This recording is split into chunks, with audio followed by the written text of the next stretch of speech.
Mendoj se dorëheqja e tij duhet të jepej atë natë kur rezultati doli shumë i keq dhe pastaj kuvendit do të gjejë një zgjidhje, do ta zgjedhë një kryetar tjetër. A ka figura më të pranueshme ndoshta edhe që do ta kryenin këtë punë më mirë se sa Abdi Gjiku brenda? Shikoni figurat kryesore që janë sot LDK, për shembull Lumir Abdi Gjiku, Hikmete Bajrami, Abdullah Hoti, Lutfi Haziri, gjithë i kanë shkaktuar probleme LDK-s në këtë situatë që jemi tash, edhe kjo rënje është pasojë e veprimet të tyre. Pra, nuk është vetëm një veprim i kryetarit. Pra, s'është faj vetëm i Abdi Gjiku? Nuk është vetëm i Abdi Gjiku, të është edhe i këtyre tjerve, edhe veçanërisht këto qëndrimet shumë pro-serbe që i shfaqen ata gjatë fushatës, kanë ndikuar tepër shumë që të bij LDK-ja. Pra, elektorati LDK-s është një elektorat që ka një vedije politike, edhe në pamundësi që ta ndroj vetë, sepse elektorati nuk voton për kryetarin e LDK-s, kryetarin e zgjedh kuvendi LDK-s, por në pamundësi që të bëjnë ndryshe e ndërshkon në një farë mënyrë vetë LDK-n që të bij një kryetar i caktuar. Këtë e ka bërë edhe me 2021, kur ra Isa Mustafa, para zgjedhjeve të 2021-shës, edhe do të e bëri edhe tash. Pra, atëherë me që struktura e LDK-s nuk po arrinte ta ndronte Isa Mustafën, atëherë elektorati e ndërshkoi vetë LDK-n. Edhe themi 50% prej 200.000 vota, sa kishte LDK-ja, 50% i shkon vetë vendosjes si pasojë mblefit që kishte ndaj Isa Mustafës, jo ndaj LDK-s. Pra, ishte një ndërshkim i LDK-s për shkak të Isa Mustafës, sepse ai në çdo palë zgjedhje në fushat deklaronte kur me PDK-n, kur me Shikun, kur me Krimin, dhe si kryeshin zgjedhjet bante më njëherë koalicion me PDK-n.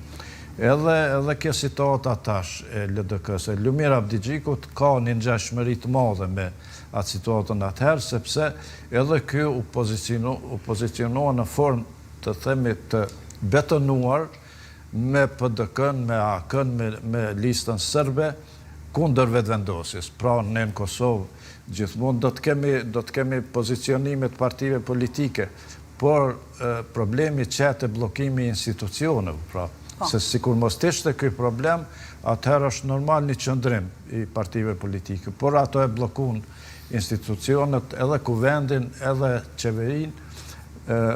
Këtu do të bërë një dallim se në kuvend nuk ka opozit. Pra, s'ka opozit. Kuvend janë gjitha partit, edhe konstituimin e kuvend du të bojnë gjitha partit, pa përjashtim. Kur vjen të puna të qeveria, atëherë ka opozit edhe opozit, sepse dikush hyn qeverin, pra, dikush nuk hyn. Këtu thoni se ishte faj i opozitës që latë ngecej për kaq gjatë konstituimi i kuvendit, dhe pikërisht për këtë arsye thoni se edhe kanë dëshkuar elektorati. Besoj se po, dhe për shembull LDK-ja uftuan nga vetëvendosja që të krijojnë një koalicion, ajo refuzoi vazhdimisht një gjë të tillë dhe elektorati ja faturoi këtë LDK-s.